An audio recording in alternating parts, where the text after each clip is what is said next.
Very good morning, welcome. It's Jeff Laughton online at 10:30 on Friday the 6th of June, first day of the Derby meeting, and I'm actually sat here in the bus on Epsom Downs. I'm about 200 yards from the main stand. I'll be getting ready in a couple of hours to go and see if we can make some money. We've just come through, well, I say just, probably about an hour ago, came through an horrendous storm. Probably an hour's worth of rain, heavy rain, so they were already calling the ground good to soft, good in places. I reckon there might not be any good there at now, so just be careful with your bets.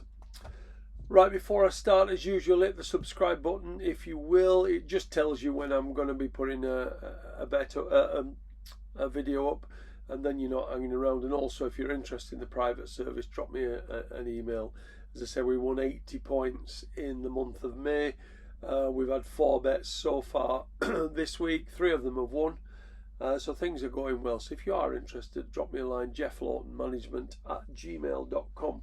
So we'll make a start, and I've got no notes at all, so if you'll excuse the unprofessionalism today, I'll just try and remember what I did at 4 a.m. this morning.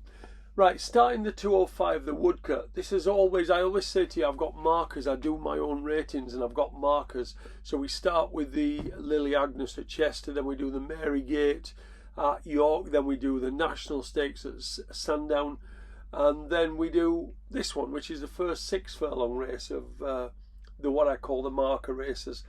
And they're pretty much of a muchness, if I'm being honest. There's very little between about 4 of them, but the 2 that stood out for me were Maximised and Havana Hurricane. Now, on my figures, I actually have Havana Hurricane £1 in front of Maximised, but I was very taken with Maximised at Haydock. I don't know if you remember the race, but Appleby's had got 2 in the race. They got the odds-on favourite in the race, who they would not hear of defeat for. But Maximised jumped out, travelled supremely well, and was never going to be caught. I was actually more taken with that than I was with the Havana Hurricane, even though the figures suggest Havana Hurricane was the better performance.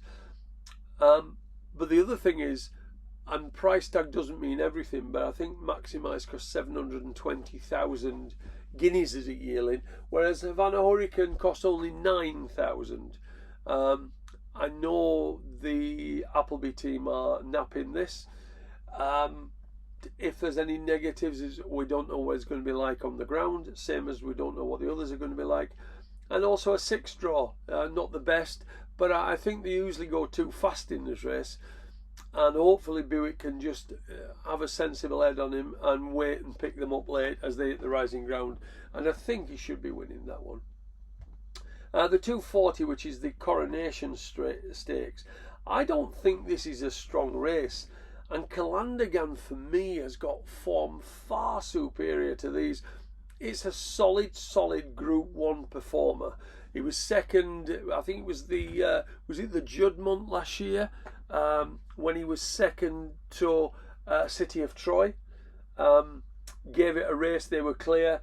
There's nothing in this race of that calibre, and I would be thinking that should be winning there. The only other race I want to look at Epsom is the Oaks, and I don't think this is a strong race for the Oaks, and I think Desert Flower's form is head and shoulders above anything in this race. 5 out of 5. She's a very uncomplicated filly.